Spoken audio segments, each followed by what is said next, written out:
scolaires, gouvernement et syndicats d'enseignants aperçoivent le bout du tunnel. Les deux parties ont dégagé des pistes de réflexion. Serigne Mbaye Thiam, le ministre de l'Éducation nationale qui a reçu les enseignants ce mardi, annonce qu'ils vont ensemble visiter les centres d'examen ce vendredi à l'occasion de l'entrée en 6e et du CFE. Parlant de ces examens, tout est fin prêt et les élèves sont en plein dans les révisions. Au niveau de certaines écoles, le programme est achevé malgré les quelques perturbations du quantum horaire. Aïcha Diallo a visité quelques écoles. Reportage.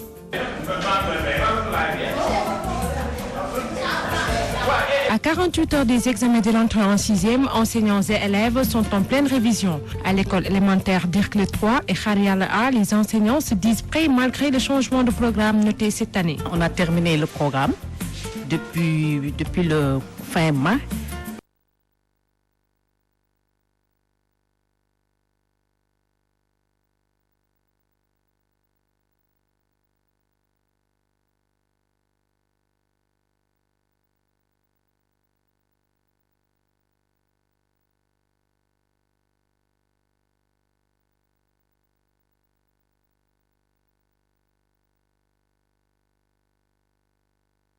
Les leçons qu'on nous a données, parce que depuis le mois d'octobre, notre maîtresse nous a appris tout ce que l'État lui a donné. Dans quelques heures, ces élèves seront évalués pour décrocher un sésame qui va leur ouvrir grandement la porte du lycée. Bonne chance à tous les candidats.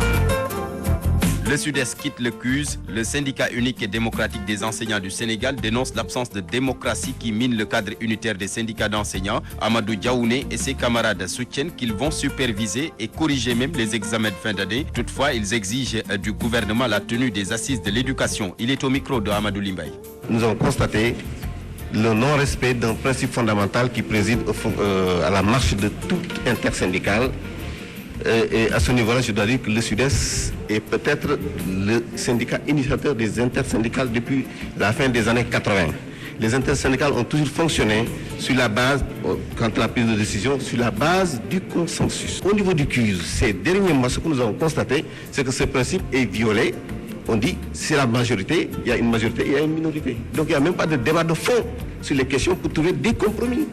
Si l'intersyndicale, c'est une intersyndicale, composé de syndicats indépendants. S'il doit fonctionner sur cette base-là, nous ne nous retrouvons pas. Pour les examens à venir, le Sud-Est va participer et demande à ses militants et aux enseignants d'aller faire leur devoir d'évaluation dans le respect des normes déontologiques, dans le respect de l'éthique professionnelle.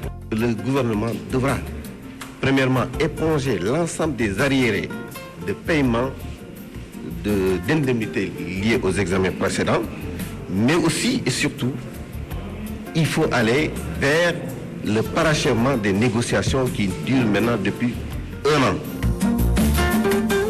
La finale du jeu concours Mots Magiques organisé par la SCOFI des Parcelles Assainies secteur 3 a vécu. À l'arrivée, il y a eu 5 majors et 13 deuxièmes. Soukaina Touré Sissé revient sur le sens du concours Mots Magiques. Nous organisons la finale des jeux Mots Magiques.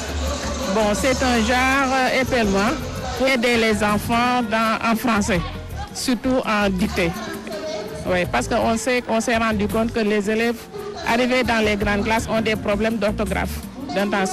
Pour régler ce problème, c'est pourquoi on a organisé les jeux Mots Magiques. Après avoir loué le concours qui vise à renforcer le français des élèves à la base, Mamadou Tidiane Sow, l'inspecteur, est revenu sur le climat tendu entre l'État et les enseignants. Les grèves, ça pose problème, c'est vrai, c'est à déplorer.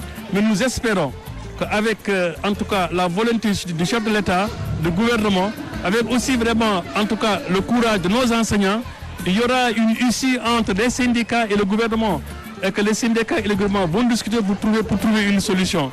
Je crois qu'on va trouver une solution, Inch'Allah.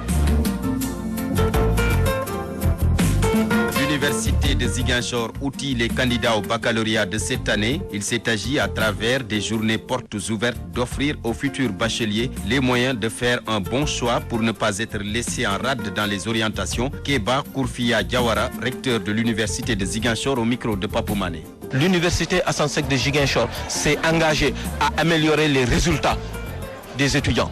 Et pour améliorer les résultats des étudiants, il faut anticiper, il faut aller en amont au niveau des orientations. Nous savons que la demande est forte, elle va être de plus en plus forte des bacheliers pour les orientations.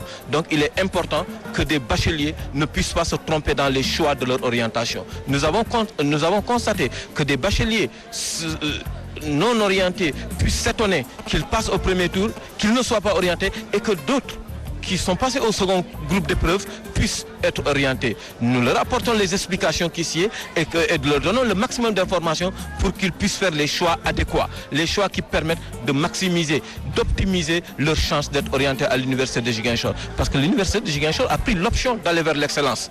Et cette option, nous ne travaillerons pas, nous aurons au maximum, mais le maximum, c'est dans la mesure de nos capacités.